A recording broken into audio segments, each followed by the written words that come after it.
साईं बाबा का नाम लेके अब हम कथा को आगे बढ़ाएंगे। जैसे हमने पहले भागों में देखा कि पूर्ण सूर्य ग्रहण के कारण सब राजा और दूसरे लोग कुरुक्षेत्र में समंत पंचक नामक पवित्र स्थान पर इकट्ठे हुए। वहाँ पर श्री कृष्ण से यशोदा मैया, नंद जी, गोपियाँ सब मिली। फिर बाद में वहाँ पर द्रौपदी जी ने भगवान की पट रानियों के साथ बात की, रुक्मणी जी के साथ, सत्यभामा, जामवती, कालिंदी, मित्रविंदा, सत्या, भद्रा, और इसके अलावा 16,100 रानियों की तरफ से रोहिणी जी के साथ उन्होंने बात की। और वहाँ पर उन्होंने देखा कि किस प्रकार वो सब श्री कृष्ण के प्रति उनका कितना प्रेम था, वो सब कितना उन्हें प्रेम करती थी, अलौकिक प्रेम देखकर।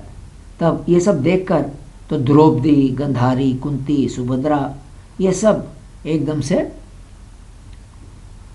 मुग्ध हो गए, उनके आंखों में आंसू आ गए। उसी समय बहुत से ऋषि मुनि जो वहाँ पर आए हुए थे, जैसे व्यास जी, कश्यप जी, नारद मुनि, विश्वामित्र जी, अगस्त्य मुनि, वामदेव जी, ये सब के सब वो भी श्री कृष्ण भगवान के दर्शन के लिए वहाँ पर आ गए। तब श्री कृष्ण ने उन सब की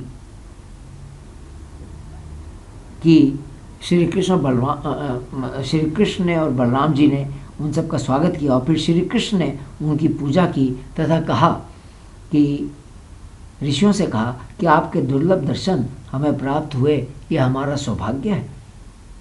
संत पुरुष वास्तव में तीर्थ और देवता हैं, क्योंकि वह दर्शन मात्र से ही मनुष्य को कृतार्थ कर देते हैं। उनकी सेवा से सारे पाप और ताप मिट जाते हैं। और उसका कारण ये है कि ऐसे संत लोगों की भेद बुद्धि नहीं होती, और अर्थात मेरे और तेरे का भेद नहीं होता, और वो जो उनके दर्शन करता है, उनके साथ बैठता है, उनकी बातें सुनता है, उनकी भी वो भेद बुद्धि मेरा तेरा समाप्त कर देते हैं। असल में बात यह है कि ये ज्ञान देवताओं से भी प्राप्त नहीं होता, उनकी भी भेद बुद्धि होती है। सिर्फ संत लोग होते हैं जिनमें ये भेद बुद्धि नहीं होती। हमारे शास्त्रों में ये बात माना गया है कि सिवाय परमात्मा के इस जगत में कुछ नहीं है। जो हमारी आत्मा है वो भी परमात्मा ही है।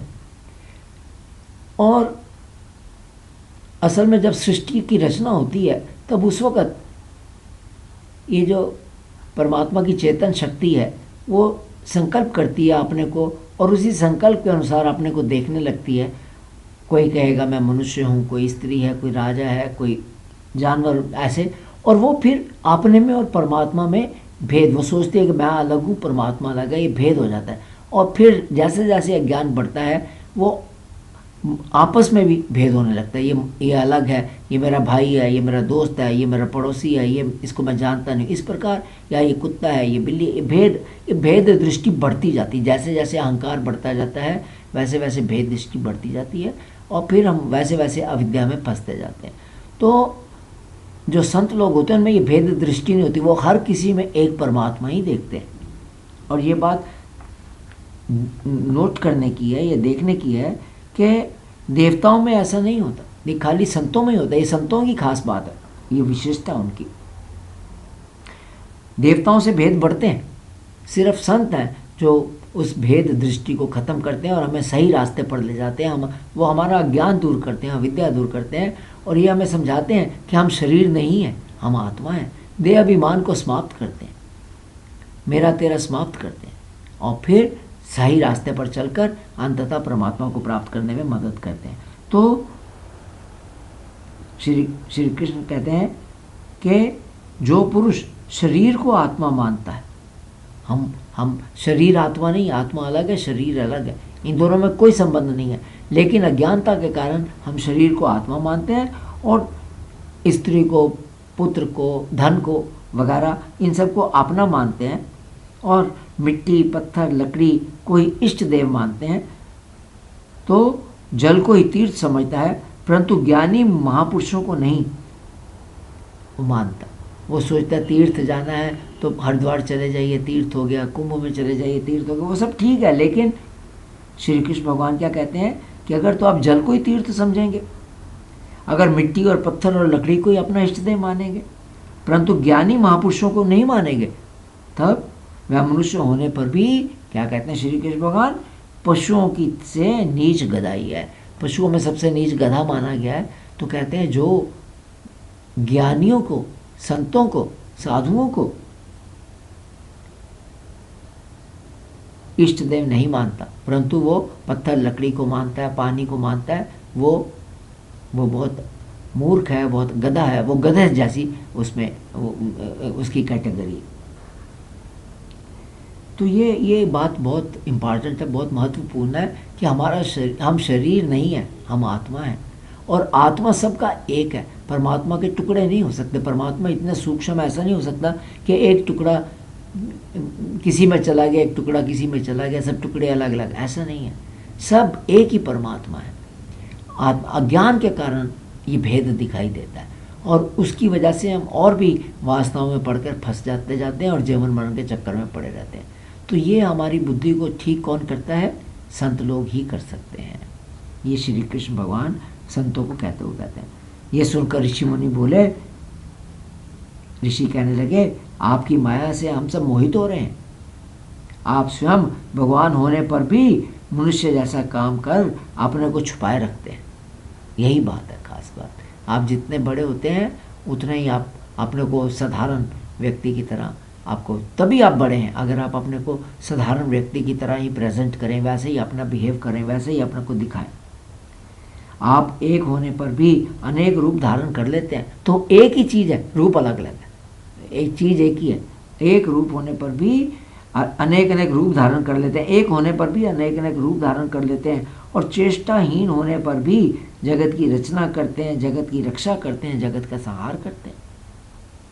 परंतु ये करते हुए भी आप कर्मों से लिप्त नहीं होते। आप प्रकृति से परे स्वयं भगवान है, फिर भी समय समय पर भक्तों की रक्षा के लिए और दुष्टों के दमन के लिए अवतार लेते हैं। सबके परम फल आप हैं, आपसे मिलकर हमारा ज्ञान सफल हो गया। ऋषि श्री कृष्ण भगवान से कहने लगे, आपसे मिलकर हमारा ज्ञान सफल हो गया। कोई आपको वास्तव में नहीं जानता, क्योंकि आपने अपने को माया के पर्दे में ढक रखा है। दृष्टि चाहिए देखने के लिए। अच्छा संत कोई आएगा तो सब उसे नहीं पहचान पाएंगे। शिरडी के साईं बाबा को लोग, शिरडी में ही बहुत सारे लोग थे जो उन्हें आधा पागल कहा करते थे, लेकिन कुछ लोग जो जानते थे उनको भगवान का दर्जा देते थे कि ये भगवान है। तो ये जानने के लिए भी एक आदमी को दृष्टि ठीक समझने के लिए भी, उसके लिए भी बड़ी तपस्या की ज़रूरत है, बड़ी साधना की ज़रूरत है, बड़ी प्रभु की कृपा की ज़रूरत है। तभी आप परमात्मा को पहचान पाएंगे, संतों को पहचान पाएंगे। तो यही ठीक कह रहे हैं। क्यों? क्योंकि माया के पर्दे में ही छुपे रहते हैं। परमात्मा माया के पर्दे में छुपे रहते हैं। माया से मोहित होकर मन विश्व में भटकने लगता है तथा विवेक शक्ति ढक जाती है। यही हमारे सबके साथ सबसे बड़ी ट्रेजेडी है। माया से मोहित हो जाते हैं, विवेक पर पर्दा पड़ जाता है और मन के अधीन होकर गलत काम करने लगते हैं। तब जीव ये जान नहीं पाता कि आप इस संसार से परे हैं। परम भक्त को ही आपके दर्शन होते हैं। प्रभु को कौन देखेगा? जो उनका परम भक्त है। तब ऋषियों ने वहाँ से जाने के लिए मन बनाया। उस वक़्त वासुदेव जी वहाँ आए और ऋषियों से बोले कि कृपा करके आप हमें बताइए कि कौन से कर्म है जिनके करने से कर्मों का और कर्म वासनाओं का नाश हो सकता है, ताकि मोक्ष की प्राप्ति हो। ऐसा उपदेश दीजिए। तो ऋषियों से क्या पूछने लगे कि आप हमें ऐसा उपदेश दीजिए कि ऐसे बताइए कि क्या करें, ऐसे कर्म कौन से करें जिनके करने से हमने जो इतने सारे कर्म कर रखे हैं वो पुराने कर्म सबका नाश हो जाए और कर्म वासनाओं का भी नाश हो जाए। ये सुनकर ऋषि बोले कि ये बहुत हैरानी की बात है कि कृष्ण आपके पास हैं, भगवान स्वयं आपके पास हैं, फिर भी आप हमसे पूछ रहे हैं। और इसका क्या कारण है? इसका कारण है कि बहुत पास रहना भी अनादर का कारण होता है। तब ऋषियों ने समझाया, ठीक है, हम आपको बताते हैं, कर्मों के द्वारा कर्मों का नाश करने का सबसे अच्छा उपाय है। अब वो बताते हैं, बहुत ही महत्वपूर्ण बातें बताते हैं। पहली बात, यज्ञ के द्वारा विष्णु भगवान की श्रद्धा पूर्वक आराधना करें। पुरुष को चाहिए तो पहली बात क्या बताई है कि आप विष्णु भगवान की आराधना कीजिए, यज्ञ करके विष्णु भगवान। दूसरी बात क्या बताइए, पुरुष को चाहिए कि दान देकर धन की इच्छा को समाप्त करे। लोभ बहुत मुश्किल है घटाना। 3 बातों को गीता में श्री कृष्ण भगवान कहते हैं नरक द्वार। एक है काम, एक है क्रोध, एक है लोभ। ये 3 बहुत मुश्किल चीज़ें हैं जिन्हें जीवन से हटाना बहुत ज़रूरी है, नहीं तो मनुष्य नरक में जाता है। तो लोभ हटाने के लिए क्या यहाँ पर कहा कि खूब दान दीजिए ताकि धन की इच्छा को समाप्त कर सकें। तीसरी बात क्या कहते हैं, गृहस्थ पालन करके, अर्थात गृहस्थ आश्रम में जाकर शादी करके स्त्री पुत्र नाते संबंधियों वगैरह की इच्छाओं को समाप्त करें। अर्थात काम को समाप्त करने का क्या तरीका यहाँ पर बताया है?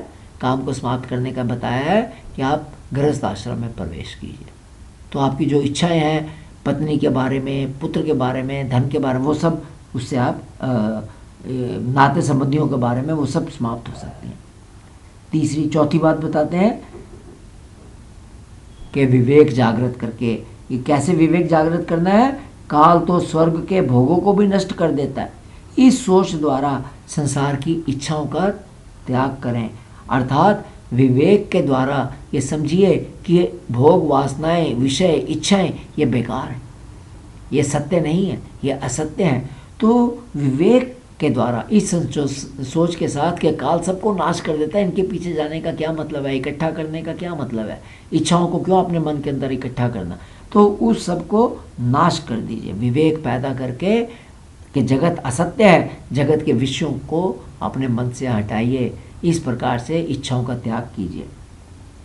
इस प्रकार इच्छाओं का त्याग करके फिर संन्यास ग्रहण करें। ये ऋषि बता रहे हैं उनका। ब्राह्मण, क्षत्रिय और वैश्य ये देवता, ऋषि और पितरों का कर्ज लेकर पैदा होते हैं। तो कौन? ब्राह्मण, जो ब्राह्मण के वर्ण में पैदा होता है, या क्षत्रिय का या वैश्य का। इनके ऊपर किनका कर्ज है? देवता का, ऋषि का, पितरों का है। इस कर्ज से छुटकारा मिलता है यज्ञ करने से, सद शास्त्र का अध्ययन करने से और संतान उत्पत्ति से। तो अपने कर्ज उतारने के लिए ये तरीके बताए हैं। अच्छे शास्त्र पढ़िए, यज्ञ कीजिए, संतान उत्पत्ति कीजिए। ये कर्ज उतारे बिना जो संसार का त्याग करता है उसका पतन हो जाता है। वसुदेव जी, आप ऋषि तथा पितरों के कर्ज से मुक्त हो चुके हैं। आप यज्ञ द्वारा देवताओं का कर्ज उतारें और फिर ग्रह को त्याग दें और भगवान की शरण में जाएं। घर त्याग कर, तब जब आपने ये सब कर्ज उतार दिए तब आप घर का त्याग करें। तब तक घर में रहिए और ये जैसे उन्होंने बताया है आप वो सब यज्ञ कीजिए। आप वासुदेव जी ने वैसा ही किया तथा फिर अपनी 18 पत्नियों के साथ यज्ञ किया। तो ये कथा यहाँ समाप्त करते हैं। सुनने के लिए बहुत बहुत धन्यवाद।